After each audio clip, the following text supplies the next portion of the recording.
Welcome to STEM Nola. My name is Dr. Calvin Mackey, and I'm happy to have you all tuning in. As a little background, we founded STEM Nola 7 years ago to expose and inspire and engage communities in science, technology, engineering, and mathematics. In the last 7 years, we've engaged over 50,000 K-12 students, over 12,000 families, and over 1,500 college students and STEM professionals. One thing that I'm proud to say is that we've put over $1 million in the hands of college students over the last 7 years serving as college interns with STEM Nola, going out and engaging the community. So thank you for tuning in. Parents, thank you for believing in STEM Nola and trusting us with your most prized possession, your child, your scholar. STEM Nola believe that either we're training ourselves from the neck up or the neck down. In the 21st century, our children will only have one or three options. Either they're gonna take something, break something, and/or make something. And if we don't give them the skills and education to make something, like make a living, make a life, make a difference, it only leaves them with the two options that we see on the news every night, and that's to take and break. I don't want that for my two children, and I know you don't want that for yours, and that's why we're here today to expose our children to the possibilities of the 21st century. This is my friend. This is Alpha. Alpha is a humanoid. A humanoid is a robot that tries to act like a human. This humanoid has 9 servos and can do pretty much anything physically that a human can do. This is our competitor in the 21st century. Alpha can actually do push-ups.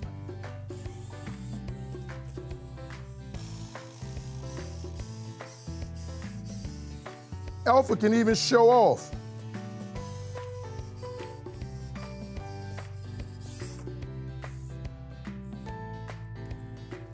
And Alpha can even dance.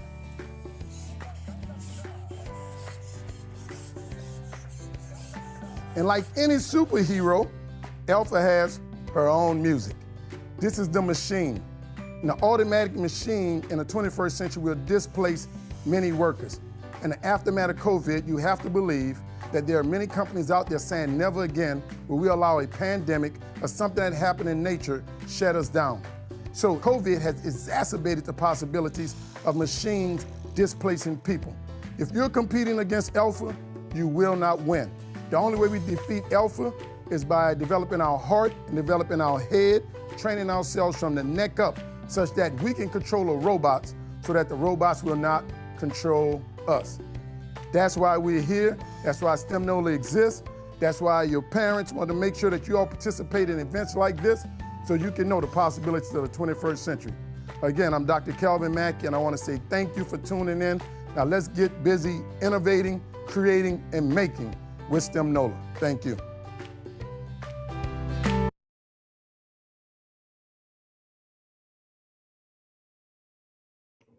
There you go. All right. Awesome. Thank you, Dr. Mackey, for that message. Welcome, guys, to Force in Motion Day live session. Before we get started, we have an awesome message from Mr. Jeremy Joshua at Boeing, and he's going to tell us all about rockets and rocket propulsion. Thanks, Dr. Mackey. And hey, STEM Nola. Thanks for having me on today to talk about rockets. My name is Jeremy Joshua, and I'm from Shreveport, Louisiana. I graduated from Louisiana State University with my Bachelor of Science in Economics, and now work for Boeing as a master production scheduler on the Space Launch System program. So, what is a rocket? A rocket is a projectile that can be propelled to a great height or distance by the combustion, the burning of its contents, which give that projectile the thrust it needs to get from point A to point B. And since we're talking about rockets, why not talk about the one being built right here in New Orleans in our own backyard? We at Boeing are building the core stage of the Space Launch System, the world's most powerful rocket ever made at the NASA Michoud Assembly Facility in New Orleans East. So let's dive right in.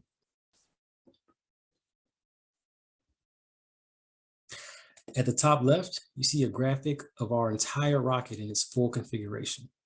Directly below that image, we see how the 5 main individual articles of the rocket, the forward skirt, the LOX tank, the inner tank, the liquid hydrogen tank, and the engine section all come together to form the core stage, which is the body of the rocket. And below that, we have an even further breakdown, further detailed level. And it's like when Dr. Mackey talks about making something. We start with raw materials and we take those metals and make them into rings, domes, and barrels that we can then make into something else. the cryo tanks, and other articles. It all comes together like a puzzle piece, and this illustrates how it all fits. I mentioned the articles of the rocket in the last slide, but now I want to provide some detail about what each one does. Starting from the top left side, which is the bottom of the rocket, we have the engine section, which delivers propellants from the liquid hydrogen and oxygen tanks to the 4 RS-25 engines. Going right, we have the LH2 tank, which holds 537,000 gallons of liquid hydrogen that has been cooled to negative 423 degrees Fahrenheit. Next is the inner tank, which connects the LH2 and the LOX tank, as well as housing avionics and electronics. Then we have the LOX tank, which holds 196,000 gallons of liquid oxygen cooled to negative 297 degrees Fahrenheit. Lastly, we have the forward skirt, which sits atop of the core stage and houses the flight computers, avionics, cameras, and it's called the brains of the rocket. Underneath, we have real-life pictures of each article. They appear yellow color because they are coated in thermal protection spray to protect the rocket from heat during re-entry into the atmosphere. As this TPS coating is exposed to sunlight, the darker it becomes, which will give the rocket its orange color depicted in the picture above. Now, I want to show you a brief video illustrating how this all comes together. Hi, I'm Amanda Gertie-Jensen, and I'm the Senior Production Manager for Final Assembly for NASA's Space Launch System rocket, and this is Rocket Science in 60 seconds. The core stage is the spine of the SLS rocket.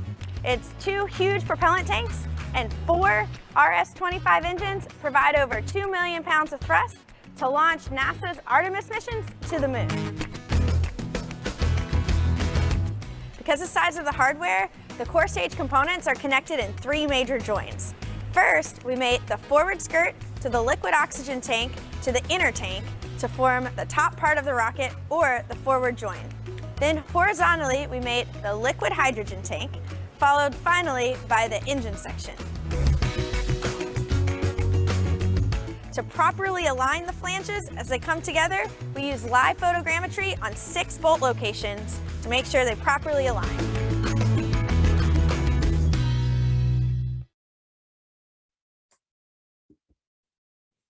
This graphic depicts some of the primary manufacturing and testing elements that the rocket goes through. This is a launch vehicle that is rated to carry astronauts, so it is extremely important that it is safe. On the left, we see barrels that are used to make tanks, and the tanks that are created underneath in our stacking areas, which are here in New Orleans. Next to that, we see the Qualification liquid hydrogen tank being pressure tested at the NASA Marshall Space Flight Center in Huntsville, Alabama. You want to make sure that the rocket is structurally sound. So this test involved pressurizing it with nitrogen gas and loading it with hydraulics to mimic what it might encounter during flight. And I have a clip that I want to show you of how it looked when we pushed our test tank to the limits.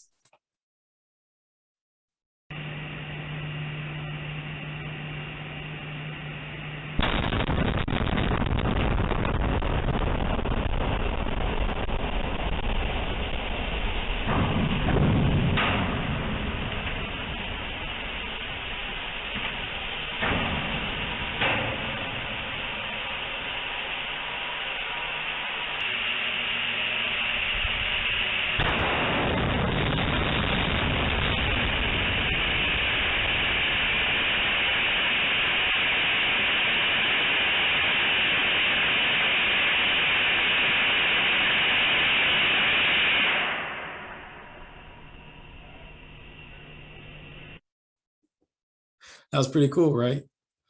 Next, we have an image of the testing of the RS-25 engines that are being used on the rocket, which takes place at the NASA Stennis Space Center in Mississippi. This is about an hour drive away from New Orleans. Now in March, we actually did a second hot fire test of our rocket, where we fired the engines up and let them burn for a full 8 minutes. I won't show the whole video, but I do want you to see a little bit so you can see how amazing this is.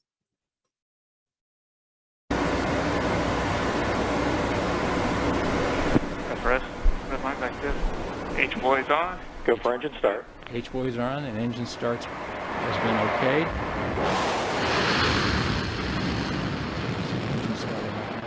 And all personnel, we've got engine start and we're to the plus count. All personnel, please continue to monitor your system, and grass is in control.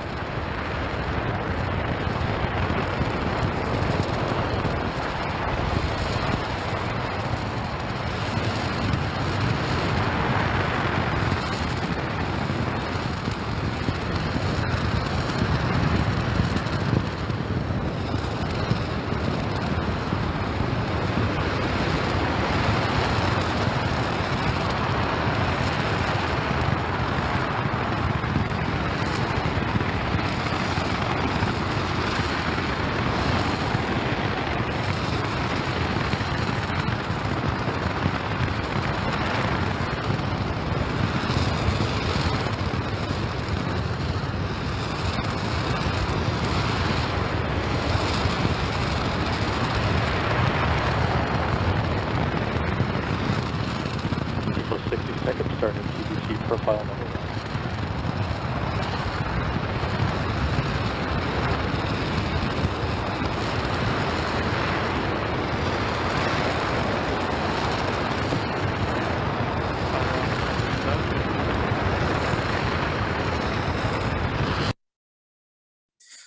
I want to thank all of you for listening to a brief overview of our Space Launch System rocket, which will bring our astronauts back to the moon and later to Mars.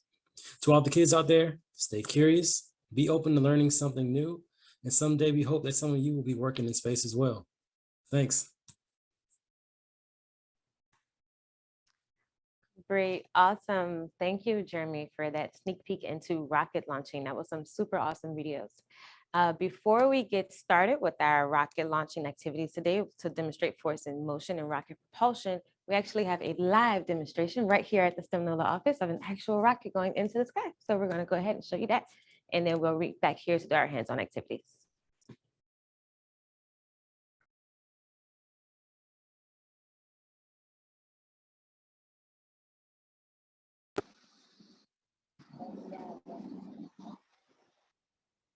All right, guys, we're blasting off in 3, 2, 1.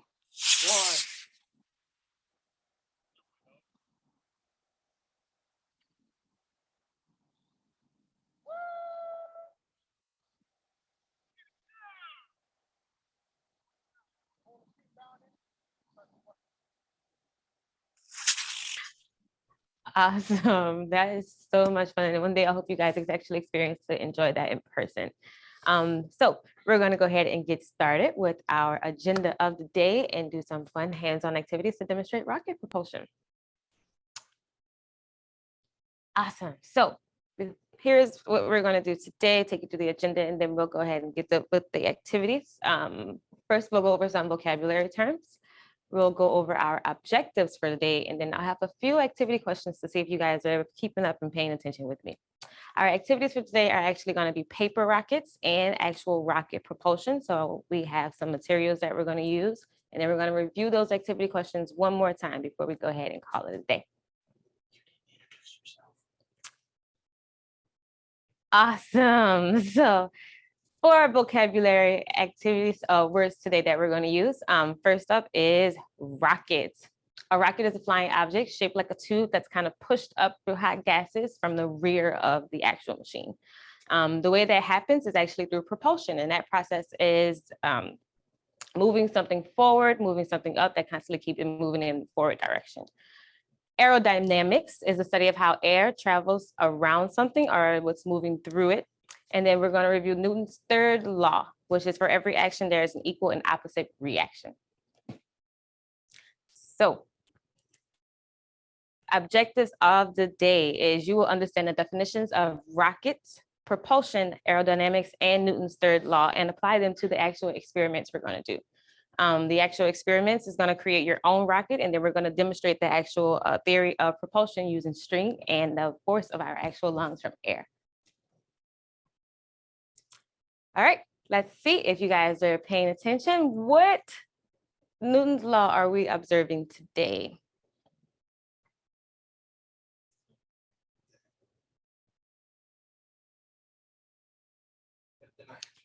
Oh, sorry. All right, sorry. The three questions that we're going to do now, sorry, are the three, we're going to observe Newton's third law. We're going to study how air travels around the object moving through air and what it's called. And then we're going to answer what is the force that pushes the rocket off of the ground. So after we finish our experiments, you'll be able to answer these three questions. All right, first up is our paper rocket. So before we begin, we're going to review our materials and what's the science behind this actual activity. So we're going to demonstrate aerodynamics, and that's the way that air moves around an object. So the rule of aerodynamics explains why objects such as airplanes are able to fly. Aerodynamics acts on things such as rockets blasting off from a launch pad, and even cars, since air flows around the cars as they move. Another cool thing about aerodynamics is that in our paper rocket, when you blow into the straw, the air will force the rocket into the air. So it depends on how hard you blow that will affect the rocket on how far it actually travels. The shape of the rocket actually matters too. So the more narrow it is, the easier it is to move through the actual air.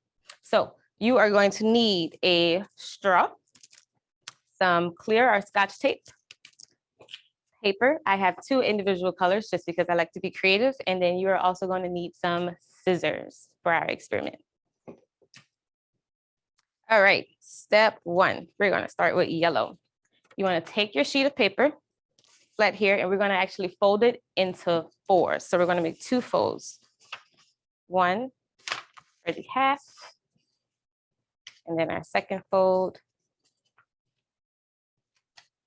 to make 4 centers or 4 squares. Once you have that nice and folded with some nice creases, we're going to open it back up and actually use our scissors to cut this piece of folded paper into 4 pieces.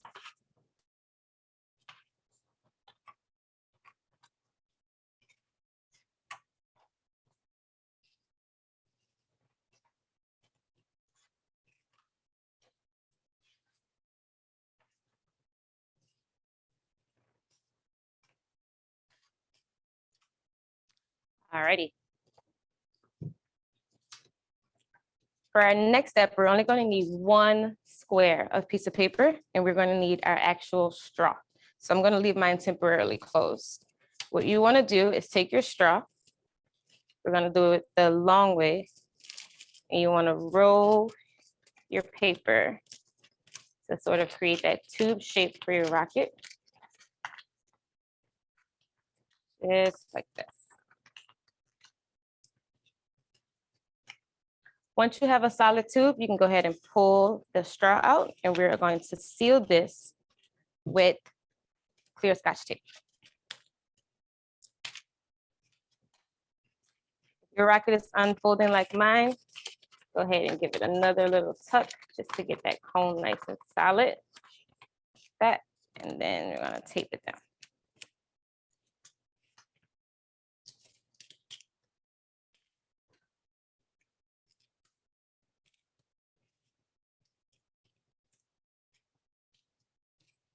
Alrighty. Once you have your cone, we can sit that to the side, and then we're gonna move on and make our fins for the actual rocket. So using another piece of paper, you wanna fold this one in half,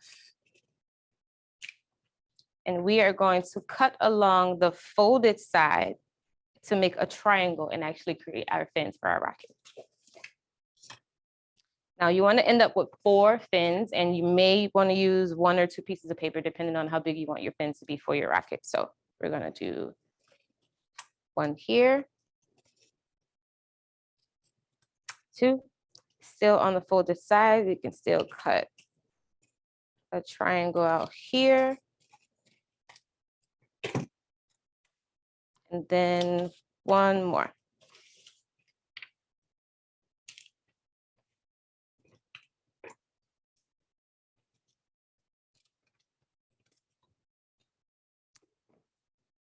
Open up your folded triangles, and you should end up with 4 rocket fins.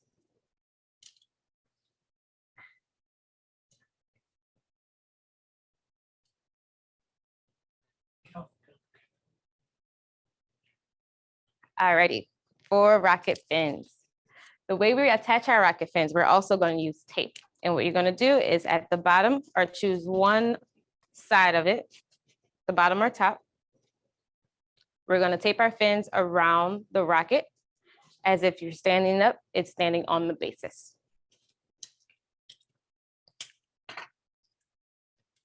So fin number 1. And the way I'm going to tape mine is right at the very bottom, and then refold my flap back up this way, so it's sticking up.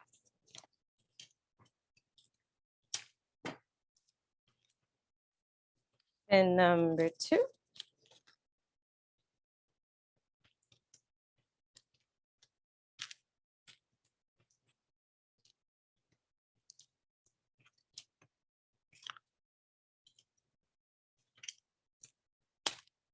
And number 3.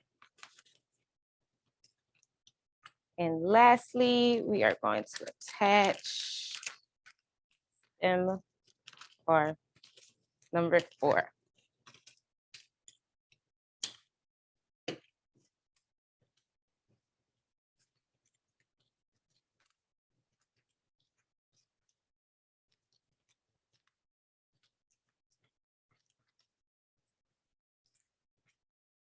Alrighty. Now, lastly, to seal off our rocket, you want to make the cone of your rocket at the nose. So you're going to pinch the top piece of it, and then we're going to seal off that opening with a piece of tape. Just like this. Now we sealed off the top to trap the air, so that way when we blow, we'll have some propulsion forward. Alrighty, once you are done assembling and you are ready to blow, we're gonna move to our straw.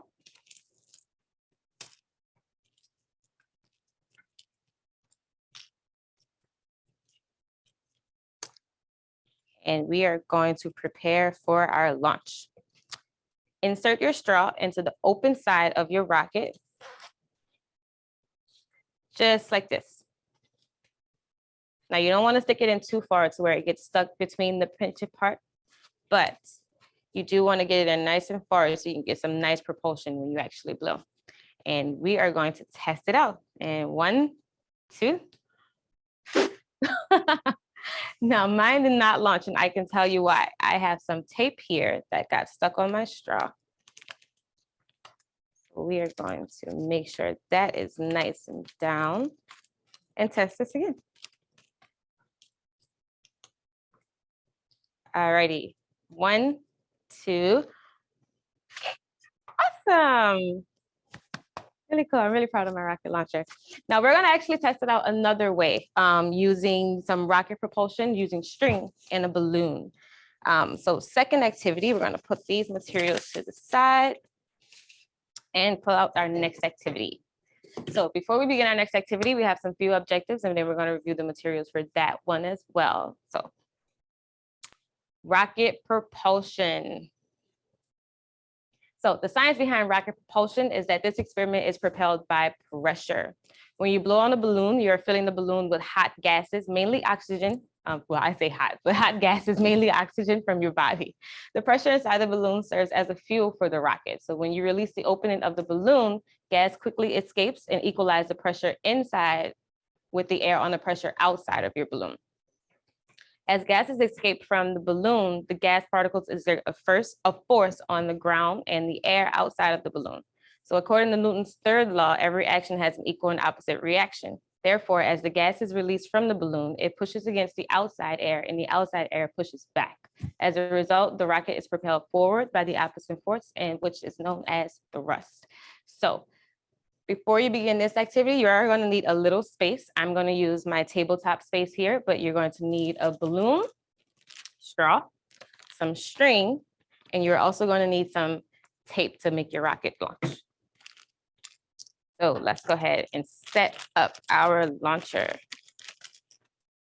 First things first is we're going to set up the track that we're going to use on the launcher. So we're going to use our string here. And my launching track is going to fit right between my two boxes here. So what I'm going to do is tape one end of my string to this end of my boxes and then the other on this side. You want to make sure you tape it nice and tight so you have tension for your straw and your balloon to move right across your track. So let's start here. You can use the clear tape from the previous experiment, but I recommend getting something a little bit stronger, just so we can know we have a nice sturdy track for our balloon to actually propel forward.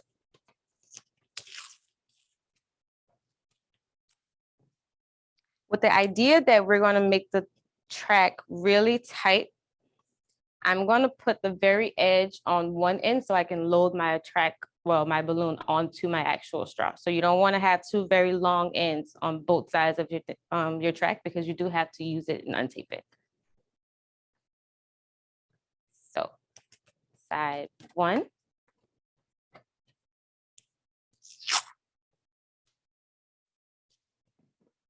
And then side two, which mine is short.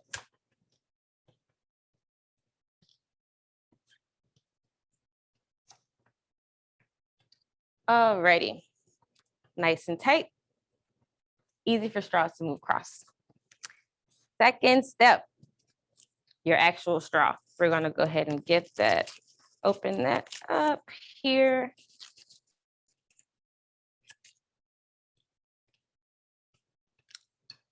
Fit that on the side. We're actually going to tape an inflated balloon to the straw, and then the straw is going to go onto the string. So fun part, blowing up your balloon. You can make your balloon as large or as big as you want if you want it to go across long distances, but because my distance is short, we're not going to go too crazy on blowing up the balloon and make it super huge. So we're just going to add a little bit of air. Just enough to get across my track on the table. Maybe a little more. All right. Without tying it, make sure you get a nice pinch or even twist it to hold that air in until we're ready for it to propel across our track. So using tape, you want to tape your straw onto your balloon, just like this. Now, if you can do it by yourself, cool. But if you do need assistance, do not be afraid to ask for help to help you tape your balloon onto your straw. And you want it to end up just like this.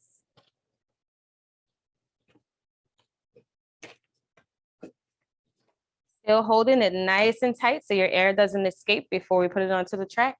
We're gonna take off that short end of our string and carefully get that right through the straw. And it's going and going. You can also cut your straw shorter if you feel like it's too long. And mine just came out. One more time.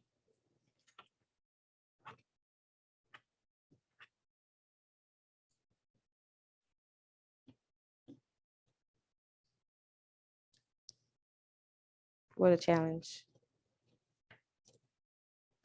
Okay, I'm actually gonna cut my straw shorter so we don't have to thread that much, because now I can't get it out.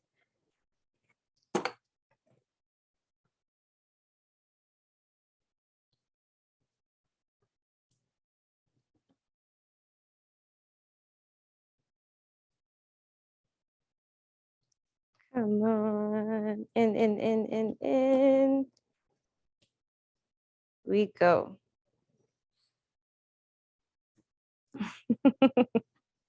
I think it's stuck. There we go. And we're taping.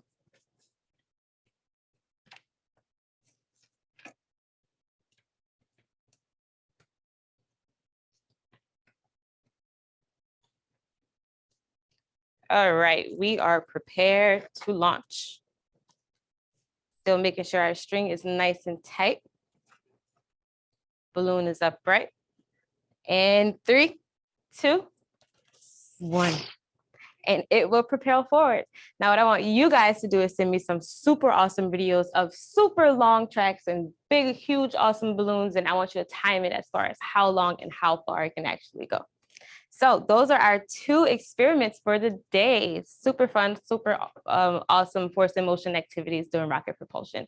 So let's review our activities and the objectives in those 3 questions that we reviewed before we got started.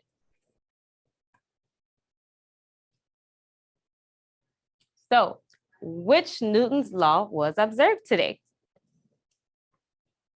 See if you guys were paying attention. Is it the first law, the second law, or the third law? Give you a few seconds to go ahead and answer that question.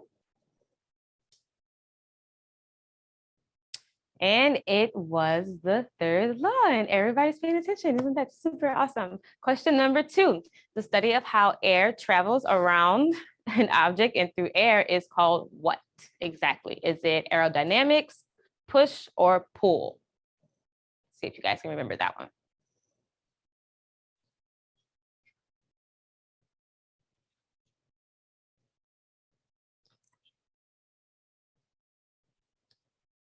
Aerodynamics. You guys are super smart and awesome. All right, question number 3. What is the force that pushes the rocket off of the ground? Is it propulsion, jumping, or lifting?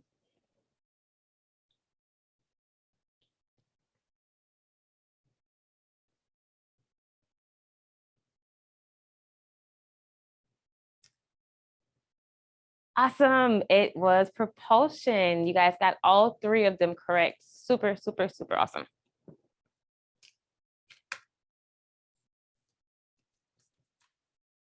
All righty. Do you guys have any questions for our activity today?